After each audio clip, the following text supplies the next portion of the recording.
The T.A.I.L.S program stands for Teaching Animals and Inmates Life Skills. It's an 8-week program that we offer to the inmates. We get dogs from the shelter that no one wants.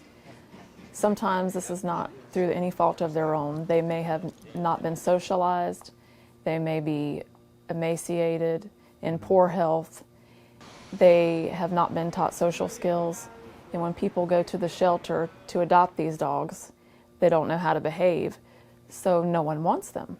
So all they need is some basic obedience. We bring them in, we train them for 8 weeks in all things that they need: walking on a leash, sit, stay. We nurse them back to health. We find a home for them, get them adopted so they do not have to go back to the shelter, and we start all over again in 8 weeks. Some of these guys that have come in the program have never been responsible for anything in their life, and this is a whole new ball game for them. To take care of these animals, it's a 24-hour job. They live in the dorm with the guys. They sleep in a kennel right next to them, not to mention the training, which is the most important part. And they form bonds with the dogs. When the dogs come in, they're hard to handle. They're in poor health. They look bad. By the time the 8 weeks is up, they're totally different dogs. And the guys can feel good about themselves that they've done something because they see the end results. And they realize that they've put in the hard work and they have good results from that hard work. Just having an animal in the dorm with them, they have no physical contact for a year while they're here. The animal is the only physical contact they can have. It just changes their whole mentality, you know, just to be able to pet a dog. In this kind of environment, the guys have a lot of issues with each other, and they don't want another inmate telling them what to do. They don't want to work together as a group, but the dogs brought them together. They forget about their issues with each other.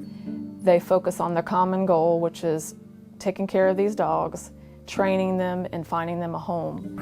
And a lot of guys that come in here hard and tough and rough, the dogs always bring out the softer side. Silly. Speak. Speak. High five. Good high five, girl. Sit. Lay down. Roll over, baby. Good girl. Finish. Finish, Libby. Good job, Libby. Good girl, Libby. Yeah, good girl, Libby. Good girl, Mama. Our goals have changed over the years. I mean, we originally started just focusing on dogs labeled as pit bulls, which we still have a great love for. But now we help any dog that is in danger. We don't choose dogs based on what they look like or their breeds, so it's a hodgepodge of different breeds. Most of them are large dogs because that's what's in the shelters. We don't take dogs that are perfect. We take dogs that have issues, but they have to be correctable issues.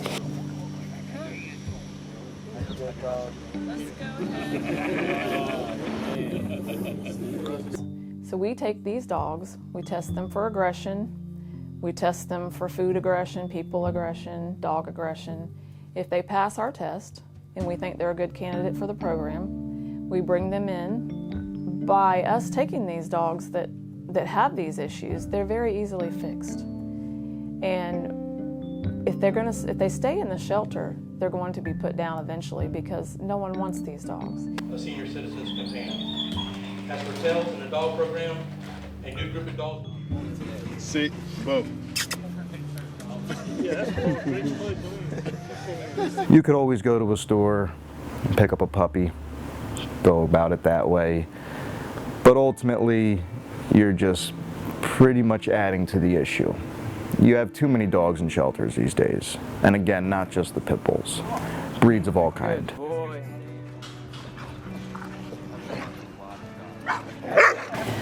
We started almost 5 years ago, came about, started volunteering in animal welfare and went down to the shelters, and all we saw up and down the runs were dogs labeled as pit bulls. And thought, you know, we want to get involved in a rescue that specializes in pit bulls, so we looked and looked and looked, and there wasn't one. So we said, well, we'll start one.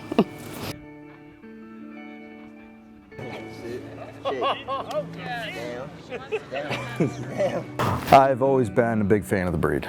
I've been an advocate for going on close to 20 years now, and I'll continue until my last breath.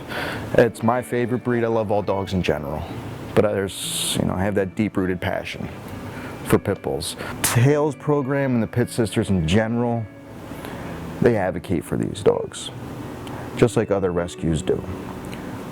But when you're actually out there doing the footwork, and people begin to listen to you, they come in contact with these dogs, they see how they truly are as canines, it's kind of hard to fight the facts. They're not all they're made out to be. And they're made out to be that way for many reasons. But ultimately, as I said, you can't argue the facts. And it's black and white. Or I should say brindle. The T.A.I.L.S program is incredible. There's no getting around it. You're not only helping out these canines, but you're helping out these inmates too. To be behind bars, it's probably not the best thing in the world. But at the same time, to be given an opportunity, while on good behavior, to go to a different section of said prison and work specifically with the canine that you have, to be able to train that canine, see it progress through its training, and ultimately get adopted.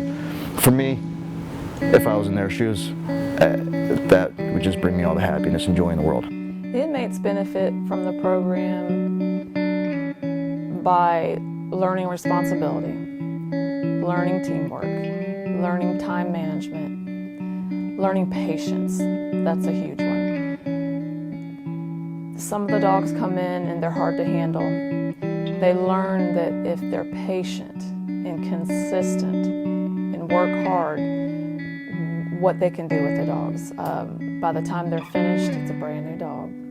They've learned that they can accomplish goals when they set them. They learn patience, they learn empathy, they learn responsibility, and they learn teamwork. And those are 4 skills that they've got to have to be successful in society.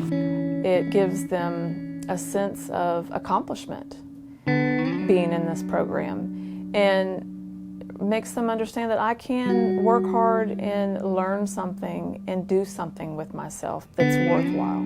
Some of the guys in the program have written letters while being in the program and after they get out. I came to this place full of hate and resentment. I've lost everyone and everything I ever had, several times over. Why, Lord, am I here?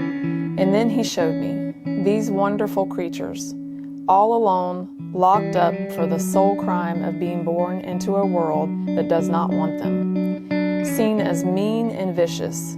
Yet here they are, showing me what unconditional love really is and giving me back my heart.